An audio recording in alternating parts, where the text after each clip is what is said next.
Hello everyone. Anchor Shyamala గారు రీసెంట్గా Kurnool bus ప్రమాదంలో నకిలీ మద్యమే మెయిన్ రీజన్ అన్నట్లు కొన్ని వ్యాఖ్యానించారు. సో ఇదే అంశం మీద విచారణకి హాజరైనట్టు తెలుస్తోంది. సో ఒకసారి అసలు నెక్స్ట్ ఏం జరగబోతుంది, ఇదే అంశం మీద విశ్లేషణ తీసుకునే ప్రయత్నం చేద్దాం. ప్రస్తుతం మనతోటి జర్నలిస్ట్ జగదేవ్ ఉన్నారు. ఇంటర్వ్యూలోకి వెళ్ళిపోదాం.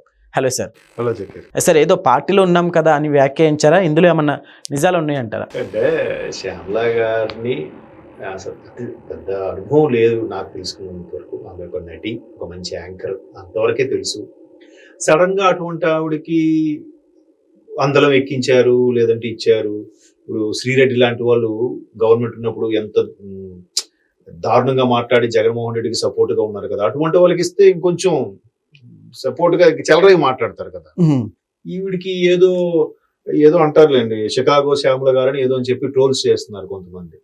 సో ఏవైనా పక్కన పెడితే, సో ఈవిడ ఏవేవో అంటే అనుచిత వ్యాఖ్యలు అనలేం కానీ సందర్భం లేకుండా మాట్లాడుతున్నారు. దానికి దీనికి పొంతన లేదు. వెనకటికి ఎవడో ఇలాగే ఒక దర్శకుడు సినిమా డైరెక్షన్ చేతకాక మ్యూజిక్ బ్యాక్గ్రౌండ్ వల్ల సినిమా పోయింది అన్నాడంట.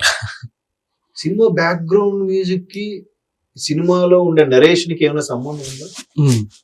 కంటెంట్ ఉంటే బ్యాక్గ్రౌండ్ తో సంబంధం లేకుండా సినిమా ఆడుతుంది కదా. అలాగా బస్సు అక్కడ ఉండే వాడు సరిగ్గా చూసుకోలేదో ప్రాబ్లమో తెలియదు, కల్తీ మద్యం వల్ల ఆడ జరిగిందని అంటే, అసలు అది జరిగిన ఇన్సిడెంట్ మీకు ఐడియా ఉందా? కర్నూలు ఇప్పుడు చెనటేకూరు దగ్గర జరిగింది.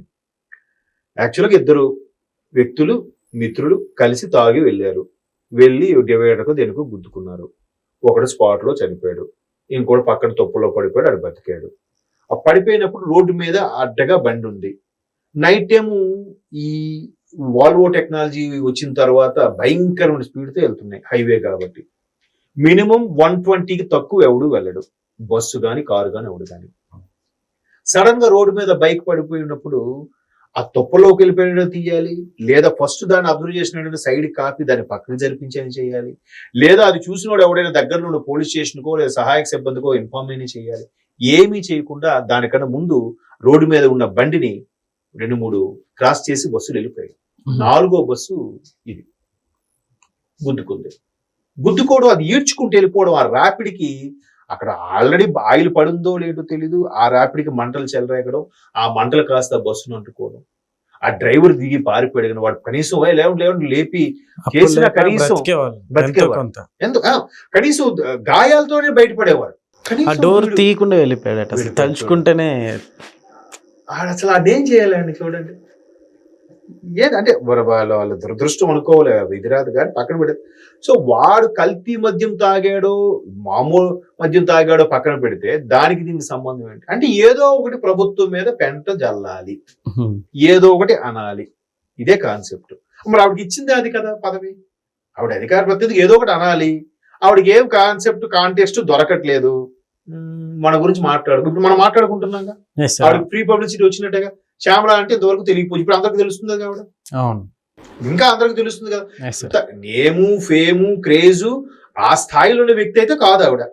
ఓ సీనియర్ మోస్ట్ ఆర్టిస్టా కాదు, బాగా బిజీగా ఉండే యాంకరా కాదు, బాగా బిజీగా ఉండే ఆర్టిస్టా అంతకన్నా కాదు. మరి అట్లా ఏదో ఎవరి వల్ల దేని వల్ల ఏదో అవకాశం వచ్చింది, దాన్ని మనీ కోసమే కదండి, వాళ్ళు ఇచ్చే డబ్బుల కోసం మాట్లాడాలి, ఏదో ఒకటి ఉన్నారు చేస్తున్నారు. సో ఇటువంటి నేపథ్యంలో కల్తీ మద్యం, అసలు కల్తీ మద్యం ఎక్కడుంది, ఎక్కడి నుంచి స్టార్ట్ అయింది? 2019 నుంచే కదా స్టార్ట్ అయింది. ఆయన మొన్న అరెస్ట్ చేశారు కదా కల్తీ మద్య సూత్రధారిని. దాన్ని కూడా ఏంటి చంద్రబాబు మీదకి ఆపాదించే, ముఖ్యమంత్రి చంద్రబాబు నాయుడు మీదకి ఆపాదించే ప్రయత్నం చేస్తారు. జరిగిన ఘటన ఏంటి? అక్కడ నువ్వు కనీసం క్షతగాతులకు వెళ్ళి పరామర్శించావా? చనిపోయిన కుటుంబాలకు వెళ్ళి ఓదార్పిచ్చావా? అదే లేకుండా మైక్ ఉంది కదా, ఫోన్ ఉంది కదా ఒక స్టేట్మెంట్ ఇస్తే ఎంతమంది మనోభావాలు దెబ్బతింటాయి, ఎంతమంది బాధపడతారు? అదేదో సాగుతున్నట్టు ఇల్లు కాలిపోతుంటో, ఇల్లు కాలిపోయి ఒకడు ఏడుస్తుంటే పేలాలు ఏరుకున్నారంటే ఎవడో వచ్చారే పేలాలు బాగా కాలేరా కాలుతున్నప్పుడు, ఎలా ఉంటది ఇల్లు కాలినోడికి? చెతకొట్టే అంత కోపం రాదు. ఇది అంతా ఇప్పుడు నేను అనేది రాజకీయం చేయొచ్చు, దానికి ఒక తెలివితేటలు, దానికి ఒక బ్రెయిన్ వాడాలి. అసలు బస్సులు మీరు చెక్ చేయకుండా ఎందుకు వదులుతున్నారో, లేకపోతే ఇంకేదో చేస్తున్నారో, లేదంటే అసలు ఆ రోడ్ని కనీసం ఎవరు చెక్ చేయట్లేదా, నైట్ పెట్రోలింగ్ ఎవరు వెళ్ళట్లేదా, చూడట్లేదా, ఇలా మాట్లాడాలి. కానీ కల్తీ మద్యంకి దీనికి ఎలా లింక్ పెట్టి మాట్లాడితే నక్కకి నాగలోకానికి ఉన్నది తేడా లేదు. సరే పార్టీలో ఉన్నాం కదా ఏదో ఒకటి మాట్లాడాలి కదా అన్నట్లుగానే అనిపిస్తున్నట్లు ఉంది అదే సార్ యాక్చువల్లీ. అదే ఇప్పుడు ఆవిడ గురించి మనం ఇప్పుడు ఫ్రీగా మాట్లాడుకుంటున్నాం, ఫ్రీ పబ్లిసిటీ ఇస్తున్నాం. యాంకర్ శ్యామ్లనా జనరల్ గా ఏమంటారు, ఆవిడ ఏదో మాట్లాడుతుందిలేరా. అది చూసా ఇప్పుడు ఈ మధ్యన ఆల్రెడీ ట్రోల్స్ కూడా అయిపోతున్నాయి. బ్రహ్మానందం గారు ఏదో సినిమా ఉండమా తుత్తు అంటావు అని వస్తుంది కదా, అలాగే పైన ఆవిడ మాట్లాడుతుంటే కింద బ్రహ్మానందం గారు ఉండమా తుత్తు ఏదో అంటుంటే మాట్లాడుతుంటావు అని ట్రోల్స్ పెట్టేస్తున్నారు. అంటే అరే ప్రెస్ మీట్ పెడితే ఏం మాట్లాడతారా, భలే మాట్లాడతారా అనిపించాలి. ఊరుకోమా తుత్తు ఏదో మాట్లాడతావు అని అంటే ఇంకేముంది వాల్యూ. కానీ ఏదో ఒకటి మాట్లాడితే మీరెవరు వేయకపోయినా మాకంటూ ఛానల్ ఉంది, మాకంటూ డిజిటల్ మీడియా ఉంది, వాళ్ళు వేస్తారుగా. వాళ్ళకు అటువంటి వాళ్ళు ఫాలో అయ్యే వాళ్ళు ఉన్నారుగా, ఇంకా బుర్ర తక్కువ వాళ్ళు చూస్తారుగా. ఆ కాన్సెప్ట్ లో వెళ్ళిపోతుంటారు అలా. మరి ఇప్పుడు మనం కూడా ఫ్రీ పబ్లిసిటీ ఇస్తున్నట్టే.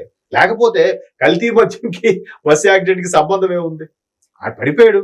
ఇప్పుడు అంటే ఇక్కడ కూడా మళ్ళీ ఇప్పుడు నిన్న జరిగిన శ్రీకాకుళం జిల్లాలో ఆ దేవాలయ ఘటన కానీ, ఇక్కడ బస్సు ఘటన కానీ, లేదంటే రాజస్థాన్ లో ఒక బస్సు ఘటన జరిగింది, అది కానీ అల్టిమేట్ గా తప్పు ఎవరిది? ప్రజలది.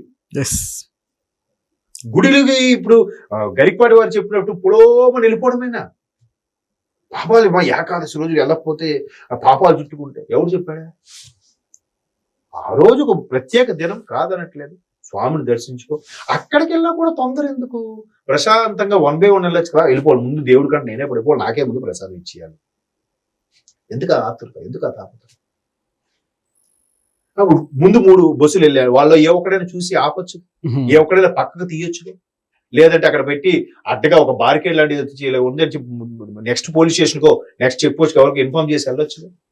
ఎవడైనా వెళ్ళాడా? మరి అలాంటప్పుడు మద్యం అమ్మద్దు. మద్యం ఎలా అమ్మారు గత 5 ఏళ్ళు అలాగైతే చూస్తే? ఇప్పుడు బయటపడుతున్నవన్నీ ఏవి ఎక్కడివి? ఇప్పుడు కదా మరలా ఈ మందు బాబులందరూ ఊపిరి పీల్చుకుంటారు. అమ్మాయి ఆంధ్రప్రదేశ్ మళ్ళీ బ్రాండ్ మందులన్నీ వచ్చారా, మా డబ్బులు మేము పెట్టుకొనుకున్నా కూడా వాడిచ్చే కల్తీ, వాడిచ్చే ఏంటవి స్పెషల్ స్టేటస్ అట, స్పెషల్ ప్యాకేజ్ అట, ఫ్రీ క్యాపిటల్ అట, అవి ఆ మందు పేర్లు. ఎవడు మందు కంపెనీ అవ్వండి, ఆ డిస్టిలరీస్ ఎవడు అండర్లో ఉన్నాయి ఇప్పటికీ? అడితిరిగి మళ్ళీ ఆ పార్టీ మీదకి వచ్చిందా, బాబు మీరు చేసిందేరా నాయన అని. ఏదో సామెత ఉందిలేండి, జల్లెడు వచ్చి సూదికి అందంట, సూదిని ముట్టెనకు ఒక కన్నం ఉందా అని, జల్లెడికి కిందంతా కన్నాలేగా.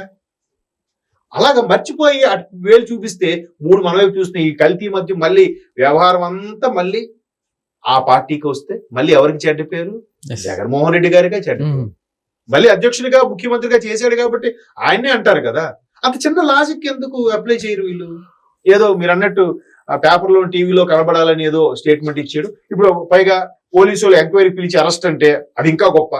ఏదో స్వతంత్ర సమరయోధులు అయిపోయామని ఫీలింగ్ లో, నేను స్వతంత్ర సమరయోధుని అరెస్ట్ అయ్యాను బ్రిటిష్ వాళ్ళ హయాంలో అన్నట్టు బిల్డప్ ఇచ్చిస్తున్నారు. ఇంకాస్త క్రేజ్ పెంచుకుంటున్నారు, ఫీల్ అవుతున్నారు. అది క్రేజ్ కాదు. ఇంకంతే. మనం అనవసరంగా పబ్లిసిటీ ఇవ్వద్దు అలాంటి వాళ్ళకి, please. Okay sir, thank you.